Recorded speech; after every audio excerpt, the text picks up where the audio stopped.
जी हाँ दोस्तों, स्वागत है आपका इस विजी चैनल में। तो दोस्तों आज के इस वीडियो में बात करने वाले हैं कॉलेज की मेधावी विद्यार्थी तथा जन कल्याण संबल योजना को कैंसिल कैसे करवाएं। अगर आपने कॉलेज में एडमिशन ले लिया है बीए बीकॉम बीएससी या एमए एमकॉम एमएससी में अगर आपने एडमिशन लिया है और दोस्तों जब आपने एडमिशन लिया था तो उस टाइम पर आपने केवल वहाँ पर 10 रुपये की फीस सबमिट की होगी एडमिशन के टाइम पर, ठीक है। लेकिन दोस्तों अब आपके मन में ख्याल आता है कि हमने जो मेधावी विद्यार्थी योजना जन कल्याण संबल योजना का जो लाभ लिया है उसको हमें कैंसिल करवाना है। अब दोस्तों आप लोग कैंसिल क्यों करवाते हैं मैं आपको बता देता हूं। काफ़ी स्टूडेंट कैंसिल इसलिए करवाते हैं, अगर हम इन योजनाओं का लाभ ले लेते हैं यानी कि मेधावी विद्यार्थी योजना या मेधावी जो विद्यार्थी योजना के बाद जन कल्याण संबल योजना से सब प्रोत्साहन योजना है उसको यूज करने के बाद में हमें फिर जो स्कॉलरशिप होती है वो स्कॉलरशिप नहीं मिलती है। अब दोस्तों कॉलेज की जो मेधावी विद्यार्थी और जन कल्याण संबल योजना है, अगर आपने एडमिशन ले लिया है जो कि मेधावी विद्यार्थी योजना का लाभ मिलता है केवल यहाँ पर यूजी के स्टूडेंट को, लेकिन जो जन कल्याण संबल योजना है इसमें यूजी के तथा पीजी के दोनों प्रकार के स्टूडेंट हैं जो कि एडमिशन्स लेते हैं और जो पेमेंट होता है वो फ्री पेमेंट हो जाता है, यानी कि एडमिशन होता है ना आपका वो फ्री होता है। अब दोस्तों आपने एडमिशन ले लिया तो इसे कैंसिल कैसे करवाना है वो हम देखेंगे इस वीडियो के माध्यम से। सबसे पहले तो मैं आपको हाईलाइट में बता देता हूँ मुख्यमंत्री मेधावी विद्यार्थी योजना के बारे में कि मुख्यमंत्री मेधावी विद्यार्थी योजना का लाभ कौन कौन ले सकता है।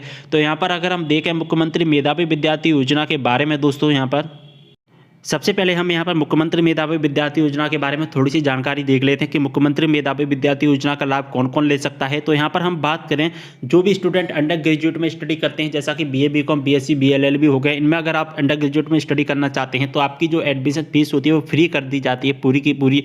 लेकिन इसके लिए आपको क्या होना चाहिए, मध्य प्रदेश का मूल निवासी होना चाहिए, 12वीं कक्षा में आपकी कम से कम 70% होनी चाहिए अगर आपने एमपी बोर्ड से किया है। लेकिन अगर आपने सीबीएसई बोर्ड या आईसीआईसी बोर्ड से आईसीएसई बोर्ड से किया है तो आपके मिनिमम 85% होनी चाहिए। अगर आप एमपी बोर्ड के स्टूडेंट हैं तो 70% और अगर आप सीबीएसई या आईसीएसई बोर्ड के स्टूडेंट हैं तो 85% आपकी होनी चाहिए। और साथ ही आपकी जो पिता की वार्षिक आय है वो 6 लाख रुपए से कम होनी चाहिए, तभी आप इस योजना का लाभ ले सकते हैं। अब दोस्तों यहाँ पर जो लाभ राशि वो मैं आपको यहाँ पर बता देता हूँ कि राज्य शासन के सभी कॉलेज एवं अनुदान प्राप्त अशासकीय महाविद्यालय यानी कि जो भी जितने भी सभी गवर्नमेंट कॉलेज होते हैं सभी कॉलेज एवं अनुदान प्राप्त अशासकीय महाविद्यालय हैं, अनुदान प्राप्त अशासकीय जो भी महाविद्यालय होते हैं उनमें बीएससी बीए बीकॉम तथा स्नातक स्तर के सभी पाठ्यक्रम में विद्यार्थियों द्वारा निःशुल्क का अध्ययन राज्य सरकार द्वारा किया जाता है।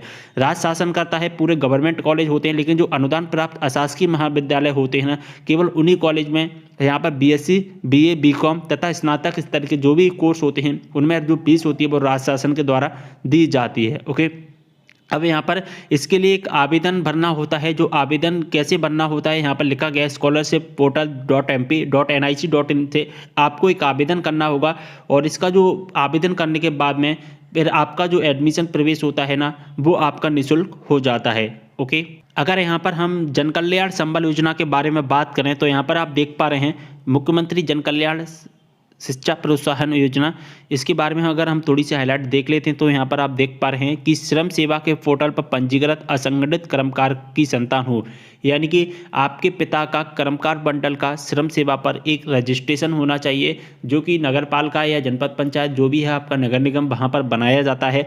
और यहाँ पर 200 शासकीय अनुदान प्राप्त अशासकीय महाविद्यालय के स्नातक स्नातकोत्तर स्तर पर संचालित पाठ्यक्रमों में अध्ययनरत हो, यानी कि आपके पिताजी के जो रजिस्ट्रेशन कार्ड होना चाहिए श्रम सेवा पोर्टल पर, यानी कि अगर हम कहें तो संबल योजना का एक कार्ड होना चाहिए। अगर आपके पास में संबल योजना का कार्ड है तो आपको लाभ मिलेगा। और साथ ही चाहे आप यूजी का कोर्स करें चाहे आप पीजी का कोर्स करें सभी के लिए यहाँ पर दोस्तों आपका जो एडमिशन फीस होता है वो फ्री हो जाता है। अब दोस्तों यहाँ पर आपको लाभ क्या मिलता है कि शैक्षणिक शुल्क जो भी आपकी स्टडी फीस होती है कॉशन मनी एवं मेस शुल्क को छोड़ करके पूरी तरह से आपकी फ्री कर दी जाती है। कॉशन मनी और जो मेस शुल्क ज़्यादा नहीं होता है, 300-400-500 रुपये के आसपास होता है, उसे छोड़ करके पूरी जो फीस है आपकी फ्री कर दी जाती है। अब दोस्तों यहाँ पर जो आवेदन एवं स्वीकृति की जो प्रक्रिया होती है वो क्या होती है, देखिए यहाँ पर प्रवेश के समय विद्यार्थी अपने माता पिता का पंजीयन कार्ड बनवाने के लिए प्रस्तुत करेगा। यह सत्यापनकर्ता अधिकारी द्वारा श्रम विभाग के पोर्टल से सत्यापन किया जाएगा। सत्यापन उपरांत प्रवेश लेते समय ऐसे विद्यार्थियों से प्रवेश हेतु कोई शुल्क नहीं लिया जाएगा। विद्यार्थियों को छात्रवृत्ति पोर्टल पर निर्धारित तिथि में आवेदन करना अनिवार्य होगा। अगर दोस्तों आपका अगर कार्ड नहीं बनाए तो आप कार्ड बनवा लीजिए। अगर आपके पास में कार्ड है तो फिर आप डायरेक्टली अपने कॉलेज में उस कार्ड जो फोटोकॉपी होती है उसको सबमिट करना है। और सबमिट करने के बाद में दोस्तों आपका जो रजिस्ट्रेशन कंप्लीट हो जाएगा, और रजिस्ट्रेशन कंप्लीट होने के बाद में आपकी फीस फ्री हो जाएगी। अगर आपका कार्ड नहीं बना है आपके पिताजी का, आपका नहीं बनता है आपके पिताजी का बनता है, इस बात का विशेष ध्यान रखिए। तो आप अपने जो पिताजी का कार्ड बनवा लीजिए, नगर पालिका, नगर निगम या जनपद पंचायत जो भी है आपके पास में, वहाँ जहाँ पर आप रहते हैं वहाँ पर आपका अपना कार्ड बन जाएगा। ओके, तो इस दोनों प्रोसेस होती है और दोनों में क्या क्या लाभ मिलता है वो मैं आपको बता चुका हूँ। जब देखिए दोस्तों हम जब इसके ऑफिशियल नोटिफिकेशन पर आ जाते हैं तो यहाँ पर देखिए क्लियर मेंशन किया गया है कि विद्यार्थियों हेतु महत्वपूर्ण, यानी कि दोस्तों उपरोक्त दोनों योजना, मेधावी हो चाहे जन कल्याण योजना हो, इसका लाभ प्राप्त करने से पहले विद्यार्थी राज्य शासन द्वारा प्रदाय की जाने वाली अन्य हितग्राही योजनाओं को भली भांति अध्ययन करने के पश्चात ही प्रवेश शुल्क भुगतान के समय योजना का चयन करें। देखिए दोस्तों अगर आपको इन योजनाओं के बारे में जानकारी नहीं है तो फिर इनका चयन नहीं करना है। देखिए दोस्तों अगर आप इन योजनाओं को चयन कर लेते हैं ना तो फिर आपको कोई भी दोस्तों स्कॉलरशिप नहीं दे जाएगी, इस बात का विशेष ध्यान रखना है। स्कॉलरशिप यानी कि छात्रवृत्ति से आप वंचित रह जाओगे। अब दोस्तों इन योजनाओं में परिवर्तन कैसे होगा तो मैं यहाँ पर बता देता हूँ। हितग्राही योजना परिवर्तन, ऑनलाइन प्रवेश प्रक्रिया समाप्ति के पश्चात, जब ऑनलाइन प्रवेश प्रक्रिया की समाप्ति हो जाती है उसके पश्चात में हायर एजुकेशन के निर्देश के अनुसार एक घोषित समय सीमा में मुख्यमंत्री मेधावी विद्यार्थी योजना तथा मुख्यमंत्री जन कल्याण शिक्षा प्रोत्साहन योजना या और जो मुख्यमंत्री कोविड वरदान बाल कल्याण योजना है, जिन स्टूडेंट ने इनमें प्रवेश लिया है उसमें वो जो कि परिवर्तन कर सकेंगे। अब दोस्तों कहाँ से परिवर्तन कर सकेंगे, आपने जिस कॉलेज में एडमिशन लिया है यानी कि योजना विद्यार्थी प्रवेशित महाविद्यालय में परिवर्तन कर सकेंगे। जिस कॉलेज में आपने एडमिशन लिया है उस कॉलेज में आप जो कि कंप्यूटर ऑपरेटर या आपके प्रोफेसर जो भी हैं उनके द्वारा आप परिवर्तन करवा सकेंगे। जब आप इन योजनाओं में परिवर्तन करवा लेते हैं तो फिर आपकी जो भी फीस बनती है वो आपको पे करनी होगी। यानी कि जब आपने एडमिशन लिया था तो केवल 10 रुपये पेमेंट किया होगा, लेकिन अब दोस्तों जब आप इन योजनाओं में परिवर्तन करवाएंगे तो यहाँ पर आपको 1000 रुपये पेमेंट करना होगा, क्योंकि आपकी जो फीस होती है वो 1000 रुपये होती है एडमिशन के टाइम की, और बाकी के जो भी सेकंड इंस्टॉलमेंट होता है वो आपको अलग से पे करना होगा। ठीक है, तो यहाँ पर समझ में आ गया है। जब ऑनलाइन प्रवेश प्रक्रिया समाप्त हो जाएगी, अब दोस्तों ऑनलाइन की प्रवेश प्रक्रिया सब जो एडमिशन की प्रवेश प्रक्रिया कब समाप्त हो रही है यहाँ पर, तो 16 नवंबर को यहाँ पर समाप्त हो चुकी है। जी हाँ दोस्तों, CLC 4th राउंड यहाँ पर समाप्त हो चुका है BA BCom BSc MA MCom MSc में एडमिशन लेने का।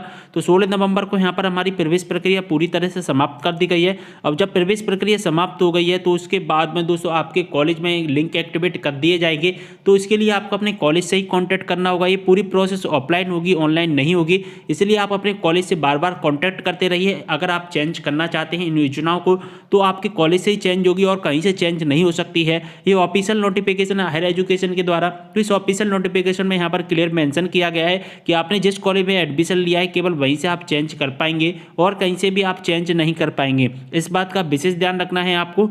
ठीक है, अच्छे से समझ में आ गया है। वीडियो को शेयर कर देना है सभी के साथ में। कोई भी डाउट हो कमेंट करना। इंस्टाग्राम पर अगर आपने अभी तक फॉलो नहीं किया है फॉलो कर लेना है, और जो भी आपके डाउट इंस्टाग्राम पर DM के द्वारा पूछ सकते हैं। लिंक आपको डिस्क्रिप्शन बॉक्स में मिल जाएगा। वीडियो को शेयर कर देना है। मिलते हैं नेक्स्ट वीडियो के साथ, तब तक के लिए बाय।